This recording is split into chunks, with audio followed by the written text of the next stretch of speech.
মৰমৰ ছাত্ৰ ছাত্ৰীসকল, আজি মই দশম শ্ৰেণীৰ এটা চেপ্টাৰ আছে তোমালোকৰ চেপ্টাৰ নম্বৰ 13ত যিটো আছে পৃষ্ঠকালি আৰু আয়তন। সেই চেপ্টাৰটোৰ আয়তনৰ এটা প্ৰশ্ন আছে, যিটো প্ৰশ্নত প্ৰায় ল'ৰা ছোৱালীয়ে ভুল কৰে বা কৰোঁতে ভুল হৈ যায়। গতিকে সেই প্ৰশ্নটো অলপ ইণ্টাৰেষ্টিং, তোমালোকে ভালো পাবা কৰি মেলি। এতিয়া প্ৰশ্নটো বুজাত অকণমান অসুবিধা হয়, মই প্ৰশ্নটো কৈ দিছোঁ। তোমালোকৰ পেজ নম্বৰ 294ত চাবা, এক্সাৰচাইজ 13.2 তাত চাবা কুৱেশ্যন নম্বৰ 3 প্ৰশ্নটো, যিটো কনফিউজিং এইটো কাৰণে হয়, তাত মানে অলপ অসুবিধা হয়, মানে কি তাত মানে কোনটো আয়তন উলিয়াব দিছে সেইটো অকণ বুজিব দিগদাৰ হয়। কথাখিনি প্ৰশ্নটোত কি দিছে প্ৰথমে চোৱা। তাত লিখিছে এটা গোলাপ জামুনত চেনিৰ ৰসৰ পৰিমাণ ইয়াৰ আয়তনৰ 30%।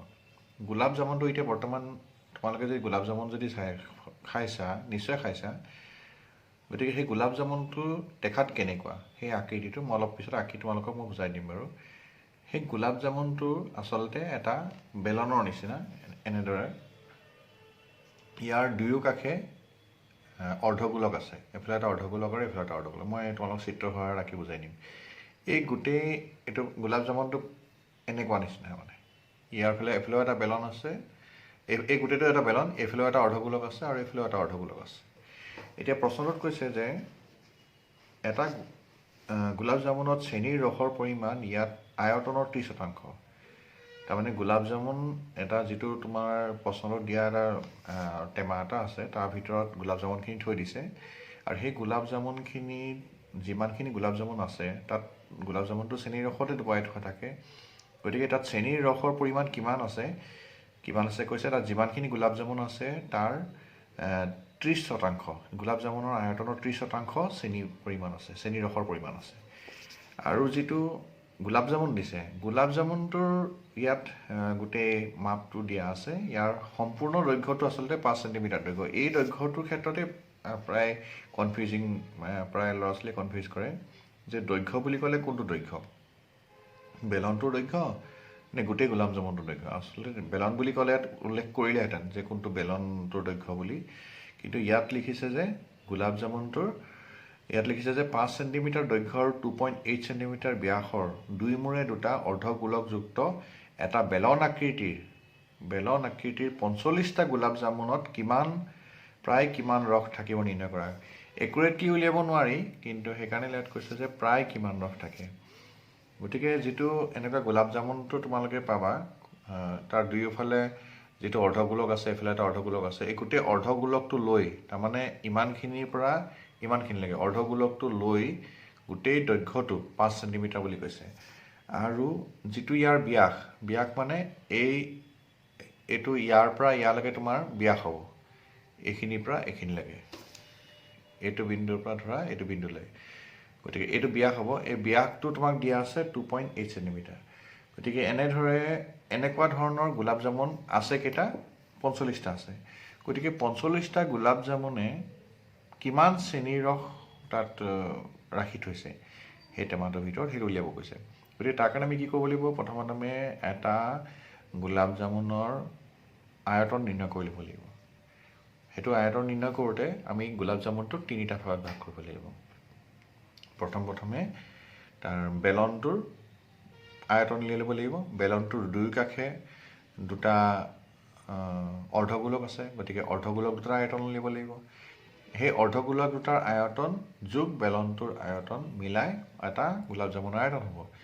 তাৰপিছত এটা গোলাপ জামুনৰ আয়তন পোৱাৰ পিছত আমি কি কৰিম, 45টা গোলাপ জামুনৰ আয়তন উলিয়াম। তাৰ কাৰণে কি কৰিব লাগিব, 45ৰে গোটেই গোলাপ জামুনটোৰ আয়তনটোৰ লগত পূৰণ কৰিব লাগিব। তেতিয়া আমি 45টা গোলাপ জামুনৰ আয়তন পাই যাম। 45টা গোলাপ জামুনৰ আয়তন পোৱাৰ পিছত আমি তেতিয়া চেনিৰ ৰসৰ পৰিমাণ উলিয়াব পাৰিম, কাৰণ চেনিৰ ৰসৰ পৰিমাণ কি কৈছে, গোলাপ জামুন যিমান আছে তাৰ 30%। অৰ্থাৎ গোলাপ জামুনৰ গোটেই 45টা গোলাপ জামুন মিলি যিমান আয়তন হ'ব তাৰ 30%, অৰ্থাৎ সেই আয়তনৰ লগত 30% আমি পূৰণ কৰিব লাগিব। তেতিয়া আমি গোটেই তাত চেনিৰ ৰসৰ পৰিমাণ কিমান আছে সেই টেমাটোত, বা সেই গোলাপ জামুনখিনিৰ কিমান চেনিৰ ৰসৰ পৰিমাণ ৰাখি থৈছে, গতিকে সেই আমি পৰিমাণটো উলিয়াব পাৰিম। কিন্তু একুৰেটলি উলিয়াব নোৱাৰি, কাৰণ কেলৈ সি কিমানখিনি শুহি ৰাখিছে, কিমানখিনি বাহিৰত ওলাই আছে, গতিকে সেইখিনি গোটেইখিনিৰ আমি এটা আনুমানিক চেনীৰ ৰসৰ পৰিমাণহে উলিয়াব পাৰিম। সেইকাৰণে ইয়াত প্ৰশ্নটোত কৈছে যে প্ৰায় কিমান ৰস থাকিব। গতিকে এই গণিতটো মই কৰি দিছোঁ, তোমালোকে অকণমান ভালকৈ চাই বুজিবলৈ চেষ্টা কৰিবা। ছাত্ৰ ছাত্ৰীসকল, এইটো যিটো প্ৰশ্ন আছে কুৱেশ্যন নম্বৰ 3, ইয়াত এটা টেমা এটাৰ ভিতৰত গোলাপ জামুন ভৰাই থোৱা আছে। কেইটা গোলাপ জামুন আছে ইয়াত লিখি দিছে 45টা, আৰু এটা গোলাপ জামুনৰ গোটেই গোলাপ জামুনটোৰ মাপ দি দিছে 5 চেণ্টিমিটাৰ দৈৰ্ঘ্য আৰু 2.8 চেণ্টিমিটাৰ ব্যাস। গতিকে ইয়াত আমাক উলিয়াব দিছে গোলাপ জামুন 45টা গোলাপ জামুনত প্ৰায় কিমান ৰস থাকিব। গতিকে এই গোলাপ জামুন প্ৰথমে 45টাৰ আগেয়ে আমি গোলাপ জামুনটো প্ৰথমে আঁকিবলৈ চেষ্টা কৰোঁ। গোলাপ জামুনটো আমাৰ দেখিবলৈ প্ৰায় এনেধৰণৰ। গতিকে এই গোটেই দিশটো ইয়াৰ পৰা ইয়ালৈ গোটেই গোলাপ জামুনটোৰ দৈৰ্ঘ্য দিয়া আছে 5 চেণ্টিমিটাৰ। আৰু তোমালোকে নিশ্চয় গম পাইছা যে গোলাপ জামুনটো যদি মই এইখিনিত আৰু এইখিনিত ভাগ কৰি দিওঁ, এই মাজৰ অংশখিনি দেখাত কি হৈছে, এটা বেলন আকৃতি হৈছে। গতিকে এই বেলনটো ইয়াত 3টা বস্তু হ'ল, তাৰমানে এটা বেলন হ'ল, আৰু এইটো এটা অৰ্ধগোলক হ'ল, আৰু এইটো এটা অৰ্ধগোলক হ'ল। গতিকে এই যিটো ব্যাস আছে, ব্যাসটো আমাক দিয়া আছে 2.8 চেণ্টিমিটাৰ। গতিকে ব্যাস যদি 2.8 হয়, মই এই অৰ্ধগোলকটো যদি মই এনেকৈ আঁকি লওঁ, এইটো যদি মই অৰ্ধগোলক আঁকিছোঁ, ইয়াৰ ব্যাস দিছে 2.8। গতিকে ইয়াৰ পৰা ইয়ালৈ বা ইয়াৰ পৰা ইয়ালৈ যিটো ব্যাসাৰ্ধ হ'ব, ব্যাসাৰ্ধ কিমান হ'ব? ব্যাসৰ আধা, অৰ্থাৎ 1.4 চেণ্টিমিটাৰ। গতিকে এইটো 1.4 মানে এইটুকুৰা 1.4 হ'ল। গতিকে এইটোৱে মই ইয়াত আঁকিছোঁ যেনিবা, এইটো 2.8 আছিলে, গতিকে ইয়াৰ আধা এইটুকুৰা হ'ল 1.4, অৰ্থাৎ এইটো 1.4 হ'ল। গতিকে এইটো যিমান হ'ব এইটো একেই হ'ব, কাৰণ দুয়োটা একেই জোখৰ হয়। এইটো 1.4 হ'ল, অৰ্থাৎ ইয়াৰ পৰা ইয়ালৈ 1.4 আৰু ইয়াৰ পৰা ইয়ালৈও 1.4। কিন্তু এই মুঠ দিশ এই মূৰৰ পৰা একেবাৰে সেই মূৰলৈকে মুঠ গোটেই গোলাপ জামুনটোৰ দৈৰ্ঘ্য আছে 5 চেণ্টিমিটাৰ। গতিকে এই টুকুৰা ইমানখিনি অংশ আৰু ইমানখিনি অংশ যদি মই বাদ দি দিওঁ, তেতিয়া মাজৰ অংশখিনি কিমান হ'ব? 5 চেণ্টিমিটাৰৰ পৰা এইটো 1.4 বিয়োগ কৰিব লাগিব, আৰু এই টুকুৰা 1.4 এই ব্যাসাৰ্ধটো বিয়োগ কৰিব লাগিব। অৰ্থাৎ আমি পাম 5 - 2.8, অৰ্থাৎ আমি পাম 2.2 চেণ্টিমিটাৰ। গতিকে এই দৈৰ্ঘ্যটো, যিটো বেলনটোৰ দৈৰ্ঘ্যটো, আমি 2.2 চেণ্টিমিটাৰ পাম। ব্যাসাৰ্ধটো 1.4 আছেই। গতিকে এইটো উলিয়ালে আমাৰ সুবিধা কি হ'ব? বেলনৰ আমি আয়তন জানো, বেলনৰ আয়তনৰ সূত্ৰ হ'ল πr²h। গতিকে আমি এই πr²hত r মানে ব্যাসাৰ্ধ আমি গম পাওঁ 1.4 বুলি, আৰু h মানে হৈছে যিটো ইয়াৰ পৰা ইয়ালৈ দৈৰ্ঘ্যটো, যিটো আমাক প্ৰশ্নত দিয়া নাছিলে। আমাক দিছিলে গোটেই গোলাপ জামুনটোৰ দৈৰ্ঘ্য দিছিলে 5 চেণ্টিমিটাৰ। গতিকে এই অংশখিনিৰ দৈৰ্ঘ্য হ'ব 2.2 চেণ্টিমিটাৰ। গতিকে h মানে পালোঁ আমি 2.2। এনেকৈ মানখিনি বহালে আমি ইয়াৰ বেলনটোৰ আয়তন পাই যাম। তাৰপিছত থাকিলে অৰ্ধগোলক। এটা অৰ্ধগোলকৰ আয়তন হ'ল 2/3 πr³, য'ত r মানে আমি ইতিমধ্যে আমি গম পাওঁ 1.4 বুলি, তাৰ মানটো বহাই দিলেই হৈ যাব। গতিকে যদি অৰ্ধগোলকটোৰ 2/3 πr³ হ'ল ইয়াৰ আয়তন, গতিকে এনেকুৱা অৰ্ধগোলক আমাৰ দুটা আছে, গতিকে ইনটু 2 কৰি দিলে আমাৰ হৈ যাব। গতিকে আমি এতিয়া কথাটো বুজি পাইছোঁ যে এটা যিটো গোলাপ জামুনটোৰ ক্ষেত্ৰত কি ক'লে, গোলাপ জামুনটোৰ ক্ষেত্ৰত মই আকৌ এবাৰ কৈ দিছোঁ, ইয়াৰ এইখিনি অংশ হ'ল বেলন আৰু দুটা অৰ্ধগোলক। বেলনটোৰ দৈৰ্ঘ্যটো হ'ল 2.2 চেণ্টিমিটাৰ। কেনেকৈ পালোঁ? গোটেই গোলাপ জামুনটোৰ যিটো দৈৰ্ঘ্য আছিলে 5 চেণ্টিমিটাৰ, তাৰ পৰা আমি দুয়োফালৰ পৰা এই ব্যাসাৰ্ধ দুটা বিয়োগ কৰি দিলোঁ, 1.4, 1.4। এইটো 1.4 আৰু এইটো 1.4 আমি বিয়োগ কৰি দিলোঁ, অৰ্থাৎ মাজৰ অংশখিনি 2.2 চেণ্টিমিটাৰ হ'ল। গতিকে এই বেলনটোৰ দৈৰ্ঘ্য যদি 2.2 চেণ্টিমিটাৰ হয়, ব্যাসাৰ্ধ যদি r মানে 1.4 হয়, তেতিয়া আমি πr²h, এইটো হ'ল বেলনৰ আয়তন। ঠিক তেনেদৰে এটা অৰ্ধগোলকৰ আয়তন কি হয়? অৰ্ধগোলকৰ আয়তনৰ সূত্ৰটো হ'ল 2/3 πr³। কিন্তু অৰ্ধগোলক দুটা আছে, গতিকে 2 × 2/3 πr³ লিখিব পাৰিম, য'ত r ৰ মানটো আকৌ 1.4 হয়। গতিকে এই দুটা আয়তন যদি আমি যোগ কৰি দিওঁ, তেতিয়া আমি গোটেই এটা গোলাপ জামুনৰ আয়তন পাই যাম। গতিকে গোলাপ জামুনৰ আয়তনটো আমি প্ৰথমে নিৰ্ণয় কৰোঁ আহা। গতিকে প্ৰথমে কি কৰিবা? প্ৰথমে তোমালোকে লিখিবা গোলাপ জামুনটো যেহেতু ইয়াত তিনিটা অংশ আছে গতিকে প্ৰথমতে তোমালোকে গোলাপ জামুনটোৰ যিটো অংশ দেখিবলৈ বেলন সদৃশ গতিকে সেই বেলন সদৃশ অংশডোখৰ দৈৰ্ঘ্যটো উলিয়াই লোৱা গতিকে তুমি গোলাপ জামুনটোৰ বেলন সদৃশ অংশটোৰ দৈৰ্ঘ্য h মানে আমি কি পালোঁ মুঠ দৈৰ্ঘ্য গোলাপ জামুনটো 5 আৰু দুয়োফালে 1.4 বিয়োগ কৰি দিয়া এতিয়া তোমালোকে ভাবিছা যে মই ফটকে 1.4 কেলে লিখিলোঁ সেইটো তুমি যদি ভাবিছা মই আগতে দেখুৱাই লওঁ তেতিয়াহ'লে তুমি এইখিনি দেখুৱাই ল'ব পাৰিবা যে যিহেতু ব্যাস দিয়া আছে 2.8 সেন্টিমিটাৰ গতিকে আমি ব্যাসাৰ্ধটো লিখি দিব পাৰিম অৰ্থাৎ r মানে 2.8/2 অৰ্থাৎ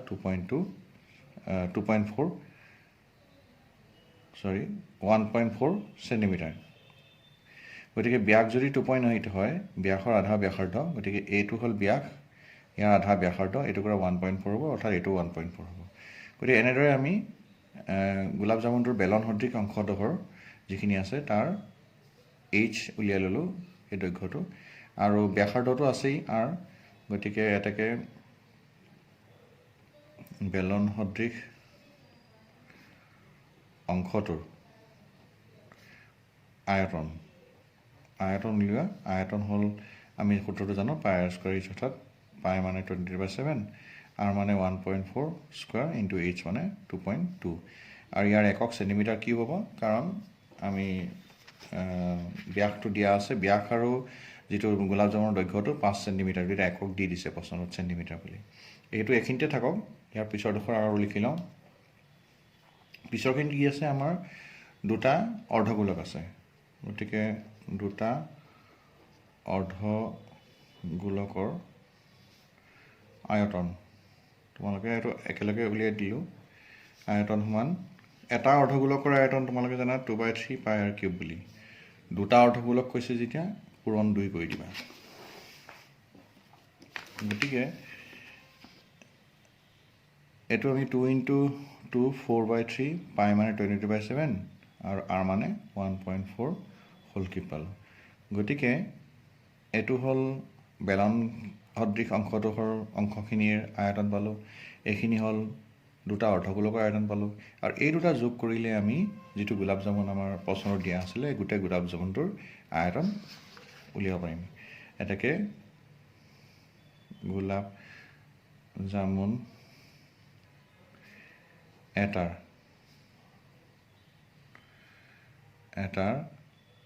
আয়তন কাৰণ আমি এটা উলিয়াই ল'ব লাগিব তেতিয়াহে আমি 45টা উলিয়াব পাৰিম গতিকে গোলাপ জামুন এটাৰ আয়তন হ'ব কি বেলন সদৃশ অংশডোখৰৰ আয়তন দিয়া আছিলে 22/7 ইনটু 1.4 স্কয়াৰ ইনটু 2.2 প্লাস দুটা অৰ্ধগোলকৰ আয়তন কিমান আছে 4/3 পাই মানে 20/7 ইনটু r কিউব অৰ্থাৎ 1.4 হোল কিউব গতিকে এইখিনি পালোঁ এতিয়া এই দুটাৰ পৰা কমন কি যায় চোৱাচোন 22/7 যায় ইয়াতো আছে 1.4 স্কয়াৰ আছে 1.4 কিউব আছে গতিকে 1.4 স্কয়াৰ এইটো সৰল কৰাৰ কাৰণে কমন লৈছোঁ ইজি হ'ব তেতিয়া তোমালোকৰ ইয়াত থাকিলে 2.2 আৰু ইয়াত কিমান থাকিলে 22/7 আৰু 1.4 স্কয়াৰ লোৱাৰ পিছত ইয়াত থাকিলে 4/3 আৰু এটা 1.4 থাকি গ'ল আয়তনৰ এককটো কিন্তু সেন্টিমিটাৰ কিউবে হৈ গৈ থাকিব এতিয়া 22/7 1.4 স্কয়াৰ অৰ্থাৎ 1.96 হ'ব ইনটু 2.2 প্লাস 5.6 ডিভাইডেড বাই 3 ইমান সেন্টিমিটাৰ কিউব হ'ব এইখিনি গণনা কৰিলে তোমালোকে দেখিবা তোমালোকে এইখিনি উলিয়ালে 6.16 পাবা আৰু এইখিনি মই কৰি থৈছোঁ আৰু এইখিনি হৰল কৰিলে 3 লখাগু ল'বা এইটো 6.6 হৈ যাব প্লাস 5.6 6.6 প্লাস 5.6 তোমাৰ হ'ব 12.2 ওলাব বাই 3 কৰিলে এটা তোমালোকে পাবা 4.07 আৰু কিবা ওলাব 4.07 টো মই এপ্ৰক্সিমেট কৰিলোঁ এতিয়া এই দুটা পূৰণ যদি কৰা তোমালোকৰ ওলাব 25.07 সেন্টিমিটাৰ কিউব এইটো কি হৈছে এটা গোলাপ জামুনৰ আমি আয়তন পালোঁ কিন্তু আমাৰ গোলাপ জামুন আছে কেইটা আমাৰ হাতত গোলাপ জামুন আছে 45টা গতিকে 45টা গোলাপ জামুনৰ মুঠ আয়তন হ'ব কিমান হ'ব 45ৰে এটা গোলাপ জামুনৰ যিটো আয়তন পাইছিলোঁ তাক পূৰণ কৰা গতিকে আমি ইয়াত তেতিয়া পাম পূৰণ যদি কৰোঁ 1128.15 সেন্টিমিটাৰ কিউব পাই যাব এতিয়া আমাৰ আসল কামটো আহিল আসল কথাটো প্ৰশ্নত কি কৈছিলে যে 45টা গোলাপ জামুনত প্ৰায় কিমান ৰস থাকিব গতিকে কিমান ৰস মানে চেনি ৰস কিমান থাকিব এতেকে 45টা গোলাপ জামুনত চেনিৰ ৰস থাকিব কিমান থাকিব গতিকে আমাৰ যিমান আয়তন পাইছোঁ তাৰ 30% বুলি কৈছিলে ইনটু 30/100 ইমানখিনি থাকিব গতিকে এইটো আমি যদি সেন্টিমিটাৰ কিউব হ'ব এইটো যদি আমি গণনা কৰোঁ আমি পাম 338.45 সেন্টিমিটাৰ কিউব পাম গতিকে ইয়াক আমি যদি আমাক কৈছে প্ৰায় কিমান থাকিব মানে আনুমানিক এটা পূৰ্ণ সংখ্যাত নিবলৈ চেষ্টা কৰা তেতিয়া এইটো আমি যেহেতু 0.4 আছে গতিকে আমি 338 লিখি থ'ব পাৰোঁ সেন্টিমিটাৰ কিউব এইটো লিখিলেও তোমালোকৰ ভুল নহয় কিন্তু আমি এটা পূৰ্ণ সংখ্যাত লিখিব চেষ্টা কৰিছোঁ মুঠ আমি কাৰণ ৰস বুলি কৈছে যেতিয়া সেন্টিমিটাৰ কিউবত আমি লিখি দিছোঁ ইমানখিনি আয়তন ইয়াৰ থাকিব ইমানখিনি চেনি ৰস থাকিব গতিকে এনেও মই প্ৰথমেই তোমালোকক কৈছোঁ যে অলপ বেছি বা অলপ কম হ'বই গতিকে আমি সেইকাৰণে আনুমানিক মুঠতে 338 সেন্টিমিটাৰ কিউব চেনি ৰস সেই টেমাটোত থাকিব গতিকে এইটো তোমালোকৰ উত্তৰ হ'ব আশা কৰিছোঁ তোমালোকে এইটো বুজি পাইছা এবাৰ দুবাৰ ৰিপিট কৰি চাবা কেনেকৈ ধৰণে কৰা হৈছে তেতিয়া নিশ্চয় পাৰিবা ধন্যবাদ